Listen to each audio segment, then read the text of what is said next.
గత 2 రోజులుగా వరదలో విజయవాడ ప్రాంతాలు ఉన్నాయి. ప్రజలు బిక్కుబిక్కుమంటా ఉన్నారు. ప్రాణాలు అరచేతిలో పెట్టుకొని బతుకుతున్నారు.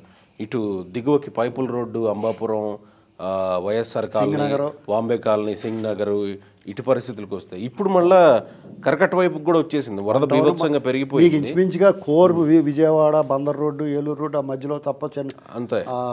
లబ్బిపేట ఇలాంటివన్నీ తప్ప మిగతా అన్నీ కూడా బలబలమంటా ఉన్నది. అదే పరిస్థితి ఉంది.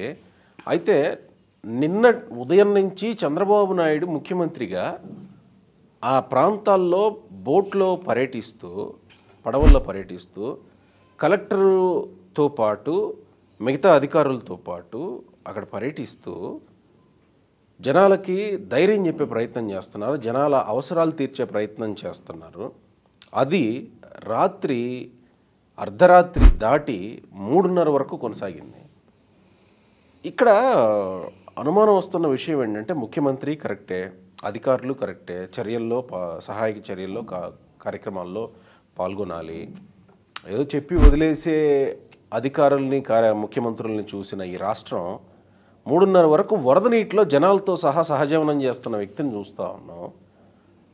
అంటే కొంచెం అతిశయోక్తి అనుకున్నా కానీ ఇది అతిశయోక్తి కాదు.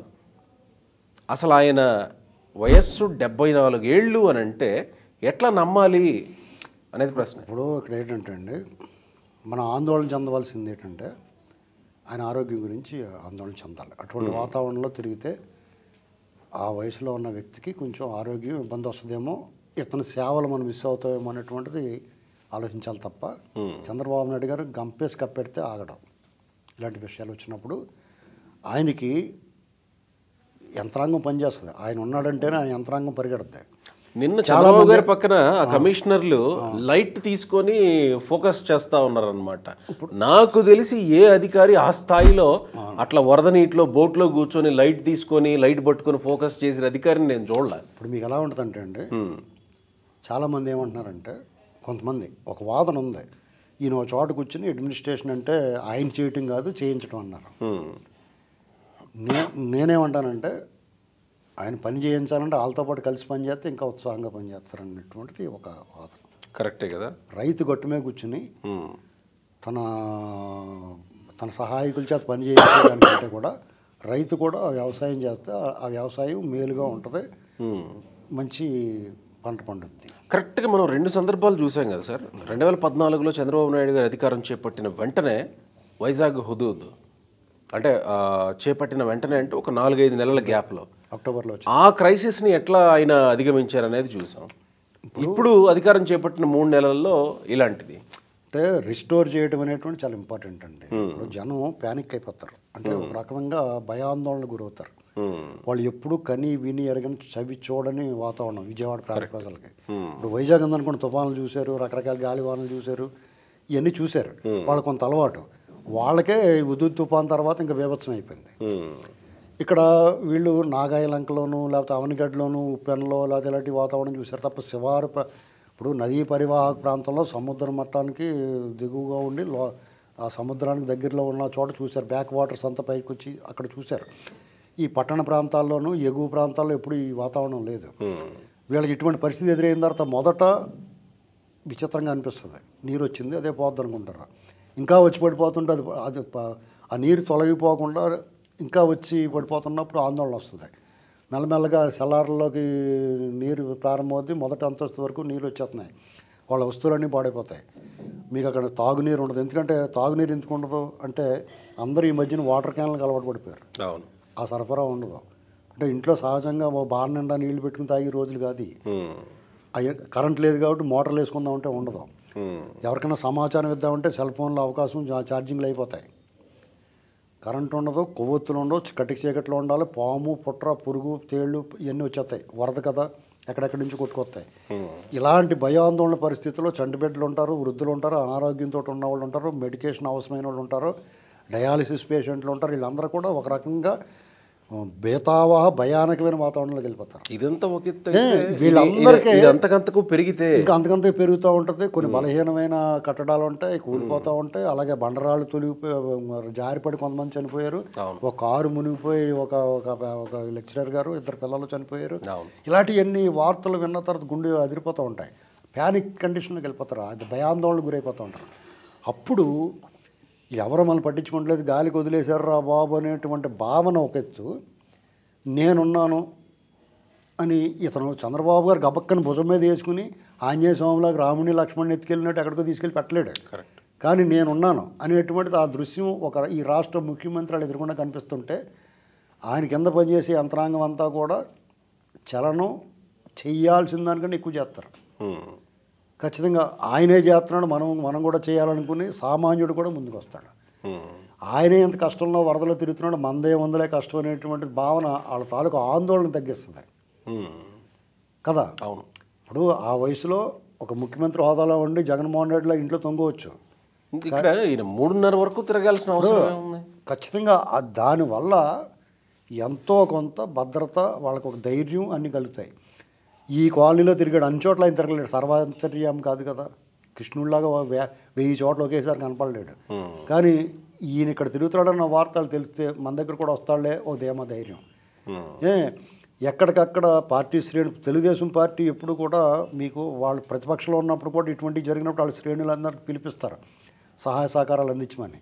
వాళ్ళ అధికారంలో ఉండి ఇంకా చేస్తారు. అలాగే వాళ్ళకి ఎన్టీఆర్ ట్రస్ట్ ఉంది, ఆ ట్రస్ట్ ద్వారా కూడా కార్యక్రమాలు చేస్తారు. అనేక స్వచ్ఛంద సంస్థలు ముందుకు వచ్చి పనిచేస్తున్నాయి. మామూలుగా ఏ ప్రభుత్వం ఉన్నా స్వచ్ఛంద సంస్థలు కరోనాలో చూసాం మనం.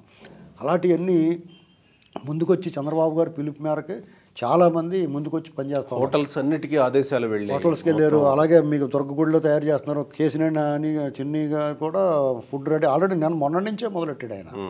ఇవన్నీ సహాయ కార్యక్రమాలు, వాళ్ళ కొవ్వొత్తులు, నీరు, మంచినీరు, ఉదయాన్నే 6 గంటలకు బిస్కట్లు, పాల ప్యాకెట్లు ఇలాంటివన్నీ కూడా అందిస్తున్నారు. హెలికాప్టర్ స్వయంగా ఈయనే పట్టుకెళ్ళి ఇస్తున్నారు.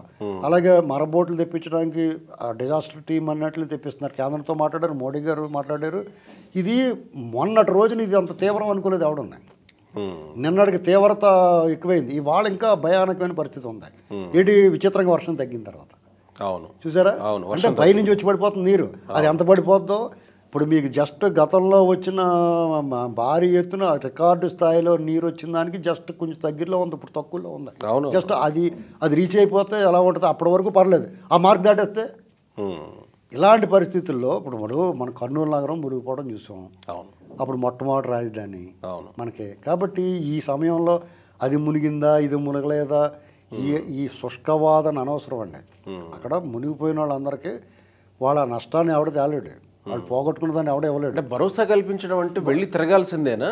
ఖచ్చితంగా తిరగాలండి. ఓకే. ఇప్పుడు వసంత కృష్ణ ప్రసాద్ గారు తిరుగుతున్నాడు, చూసారా మీరు? మొన్నటి నుంచే దేవినేని ఉమామహేశ్వర గారు తిరుగుతున్నాడు. అలాగే చాలా మంది ఎమ్మెల్యేలు అందరూ కూడా యార్లగడ్డ అందరూ తిరుగుతున్నారు. కొంతమంది అందుబాటులో అవకాశం ఉంటే షూట్ చేసి పెడుతున్నారు ఎవడో కూడా. వీళ్ళటోళ్ళు నాలుగటోళ్ళు తీసిన వాళ్ళు ఏంటండి వాళ్ళు తెలిసి అధికారులు కూడా వాళ్ళు చేస్తున్న పనికి సంతృప్తిగా ఫీల్ అవుతారేమో డెఫినెట్గా. ఇప్పుడు వాళ్ళ జీవితకాలంలో ఇటువంటి క్లిష్ట పరిస్థితుల్లో పనిచేసి వాళ్ళు ఆత్మతృప్తి అర్థమైందండి. ఒక ఇబ్బందుల్లో కష్టాల్లో ఉన్న వాళ్ళకి ప్రాణభయం కూడా ఉంటుంది ఇందులో. ఇలాంటి పరిస్థితుల్లో వాళ్ళు సహాయ సహకారాలు అందించి వాళ్ళ ప్రాణాలు కాపాడడం, వాళ్ళకి నిత్యావసర వస్తువులు అందించగలగటం అంటే వాళ్ళకి గుడ్డిలో మెల్ల. ఇప్పుడు పూర్తిగా రిస్టోర్ చేయలేరు అప్పటికప్పుడు, కానీ తినటానికి తిండి, తాగడానికి నీళ్ళు లేకుండా, పసిబిడ్డలకు పాలు లేకుండా అల్లాడిపోతున్నప్పుడు అవి అందించడం అనేటువంటిది వాళ్ళకి వాళ్ళ సర్వీస్లో గర్వంగా చెప్పుకోవడానికి. అవనగడ్డలో జరిగినప్పుడు మన ఐఏఎస్ ఆఫీసర్ గారు చెప్పుకునేవాడు. తర్వాత ఇలా జరిగింది, అప్పుడు ముఖ్యమంత్రి ఎలా స్పందించారు, మండలం కృష్ణారావు గారు అక్కడ మంత్రిగా ఉండేవాడు. ఇలాంటివన్నీ చరిత్రలో లిఖించబడతాయండి. ఇప్పుడు హుదూద్ గురించి ఎందుకు చెప్పుకుంటారు, చంద్రబాబు గారి గురించి 4 రోజుల్లో రిస్టోర్ చేయగలిగాడంటే అది వాళ్ళకి రాజకీయాల్లో ఎన్నికల్లో గెలుపు ఓటములు సహజం అండి. కానీ ఒక రాజకీయ నాయకుడిగా, సుదీర్ఘమైన రాజకీయ అనుభవం ఉన్న రాజకీయ నేతగా ఈ ప్రజలు ఆయన 4వ సారి ముఖ్యమంత్రిని చేశారంటే ఆయనకి ఆ బాధ్యత ఉన్నవాడు కూడా ఆ బాధ్యతనే బాధ్యతగా ఫీల్ అయ్యి ఇది నాది, నేను చెయ్యాలి, నేను మాత్రమే చేయాలనుకుని చేస్తున్నాడు ఆయన. జనాలు కానీ లేకపోతే ఇంకెవరైనా రాజకీయ నాయకులు కానీ ఎక్స్పెక్ట్ చేస్తారా చంద్రబాబు ఈ వయసులో ఆ స్థాయిలో పోయి అర్ధరాత్రి వరకు తిరిగి, అంటే గతంలో అధికారం ఉన్నటువంటి పార్టీలు ముసలాయన అన్నటువంటి వ్యక్తి కదా. ఏమండి ఇప్పుడు వయసు అనేటువంటి జస్ట్ నెంబర్ అని ఈ మధ్య మాటల్లో వినపడుతుంది. ఆయన విషయంలో అది కరెక్ట్. ఆయన మనసు ఉండాలి, మనసు ఉంటే మార్గం ఉంటుంది, కష్టపడే మనస్తత్వం ఉండాలి, బాధ్యత ఉండాలి. శరీర దారుఢ్యం అంటే ఆ శరీరాన్ని అతను తనకు అనుగుణంగా మలుచుకున్నాడు. అంటే అతని మనసు శరీరం కూడా అతని మాట వింటాయి. దాని అర్థం ఏంటంటే రాగద్వేషాలు అతీతంగా ఉంటాడు. ఇప్పుడు సాధారణంగా ఆయన అధికారంలోకి వచ్చాడు. అంతకుముందు 5 సంవత్సరాలు అనుభవించిన దానికి వాళ్ళ శ్రేణులు కానీ ఆ పార్టీ నాయకులు కానీ ఒక్కొక్కసారి ఆయన కూడా బ్రేక్ అయ్యి వీళ్ళ సంగతి చూస్తాను, మెజరబుల్ ట్రీట్మెంట్ ఇస్తాను అన్న మనిషే కదా ఆయన. ఆ శ్రేణులు అందరూ కూడా ఏమనుకున్నారు, రాగనాలు దోలు తీర్చేది కొట్టి చంపేద్దాం అనుకున్నారు కదా. అయినా సరే ఆయన అధికారంలో రాగానే స్థితప్రజ్ఞత పాటిస్తున్నాడు. ఆయన రాగద్వేషాలకు అతీతంగా ఉన్నాడు. ఇది సామాన్యుడి వల్ల సాధ్యం కాదు, రాజర్షుల వల్ల మాత్రమే సాధ్యం అవుద్దండి. ఇది నేను కూడా అసంతృప్తి అసహనం ఉంది, ఏంటి వచ్చిన తర్వాత వాళ్ళు అలా వదిలేస్తున్నారంటే అనుకుంటాం. అది ఆయన దాన్ని తన మనసును తను కంట్రోల్, మన మనసు మన కంట్రోల్ లేదు. మనం గెలితే అమ్మ అంటాం, ఆయన అంటాం, అది తేడా.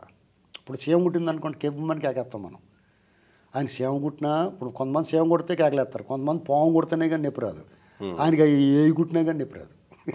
ఇది దాన్ని ఇక్కడ ఏదో విజయవాడ కాబట్టి పోయాడు ఇంతలా తిరిగాడు అని అనుకోవడానికి లేదుగా. గతంలో వైజాగ్ కూడా మనం చూసాంగా. ఏమంటే మీకు ఇంకో విషయం చెప్తున్నానండి. 96లో కోనసీమ ప్రాంతంలో విపరీతమైన గాలి వాన తుఫాను వచ్చేస్తే అప్పుడు ఈయన ముఖ్యమంత్రి, అక్కడ ముఖ్యమంత్రి మొత్తం అతలాకుతలం అయిపోయింది. అప్పుడే ఈ డిజాస్టర్ మేనేజ్మెంట్లో ఈ తాలూకు ప్రతిభ ప్రజలు చూసారు. పనిచేసే ముఖ్యమంత్రిగా చూసి అప్పుడు 99 మళ్ళీ ఎన్నుకున్నారు ఆయన్ని. ఇప్పుడు ఒక పనిచేసే ముఖ్యమంత్రి, దార్శనికుడు, అభివృద్ధి కారకుడు ఇలాంటివన్నీ ఊరికే అనరండి.